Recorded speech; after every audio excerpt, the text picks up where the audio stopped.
Okey, kita dah sampai dekat farm tadi. Kita kutip telur-telur ayam bakar tu. So nanti kita nak kutip ayam penelur tu. Jom kita pergi kutip sama-sama. Kita tengok hari ni ada apa biji. Sat kita ambil sarang telur dulu. Ni berdua ni kita anak ayam kita dah bawa keluar pergi belah sana lah. Kita pergi dia main kat situ. So malam dia tidur dekat transit ni lah. Yang kecil pula nanti kita akan masuk. So kita ambil sarang telur dulu. Sarang telur.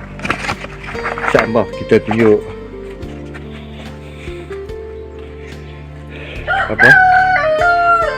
bagi yang anak ayam. Kalau siapa yang nak bela, nak bagi sihat, bagi gemuk, bagi makan selera kan. So hampa elok boleh pakai molasses lah. Hampa beli molasses. Campak juga molasses ni. Ni. Kalau hampa tak buat sendiri boleh belilah, murah je. Nampak tak? Dia tumpah kan boleh. So nanti campak lah macam saya punya style. Buat dua bekas. Manis. Boleh rasa. Dua bekas, satu yang bekas ayam putih. So satu lagi saya tak kat situ untuk masukkan molasses. Jadi boleh berterusan jugalah. Kalau tak ada tu, saya boleh bagilah yang kecil tu. Yang kecil tu bagi dia minum habis, lepas tu ganti balik dengan ayam putih. Jom kita pergi ambil telur ayam. Kita masuk. Ya, saya nak keluar. Oh, ini jalan hantam kaki. Aduh. Kena tak?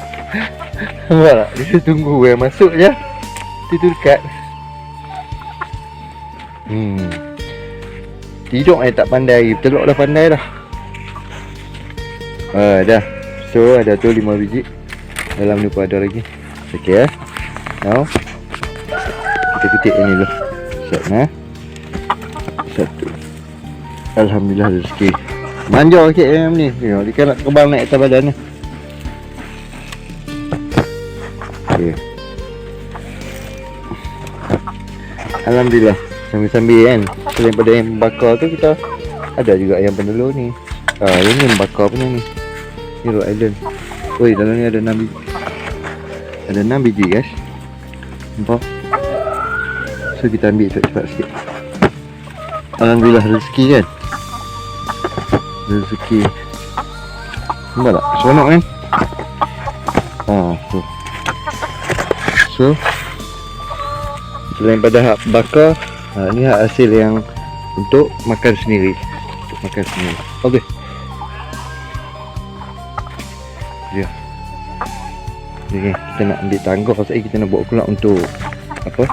Dia pun nak keluar ni tu. Cepat-cepat. Nak ambil tangga bawa keluar daripada telaga tu. Kita nak kemas lah. Dia nak keluar lah tu.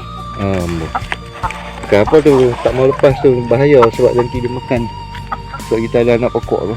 Biar dulu kat dalam tu tak ada masalah. Timai pun makan cukup dalam tu kan. So kita akan ganti untuk molasses. Ni hasil pada hari ni. Alhamdulillah. Nampak tak? Rezeki kan. So Alhamdulillah.